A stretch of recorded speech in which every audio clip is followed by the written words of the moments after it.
How to redirect site menu to another website in Wix. Hello guys and welcome to this new tutorial. In today's video, I'm going to show you how simple and easy it is to redirect the menu or the navigation menu items into another website or an external URL. The process is going to be very easy and very simple. You're going to head over wix.com, sign in for an account, and from there, you're going to see the list of the websites that you have created.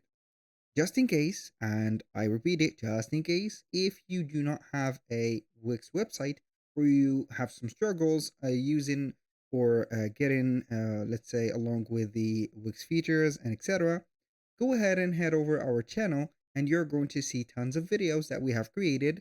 And these tutorials will help you with the Wix normal version, also the Wix Studio. If you're interested, you're going to see them on our channel. Now, aside from that, let's say that we have a website and we have selected a website. Now you're going to see here the dashboard of it. Now you're going to click on the design site button in here or edit site. And after that, you're going to see your website in here. Now, what are we going to do is to modify or get along with the horizontal menu. So you can go ahead and manage the menu as you can see and click on it. So you can go ahead and change the link of each one of the, as you can see, links in here.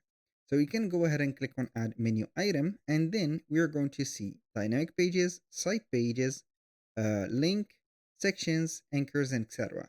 So to put the link to another website in Wix, you need to add a link.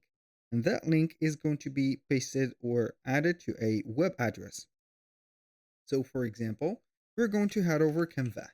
So Canva, we're going to have the URL of it, copy it, and then we're going to paste it in here. So we are going to choose if it is going to open in a new window or into the current window. So we are going to click on new item or done, and then we are going to name it here. For example, Canva, like that, just Canva. We're going to click on done. You're going to see the menu in here or the item set up like that. I'm going to put it at the second position. Click on save, and here we have it. So I'm going to have here as you can see here, the logo or the name of the website extended a little bit, and then we're going to extend the menu so we are going to get only one line. Now I'm going to click on save again, and then we're going to click on preview. So click on preview, and we are going to click on Canva and see where it will take us. Click on Canva, and normally it will take you to the website of Canva, which is going to be an external website. That was pretty much it for today's video. Thank you guys for watching. I hope that you have enjoyed the content, and I hope to see you in all the next one.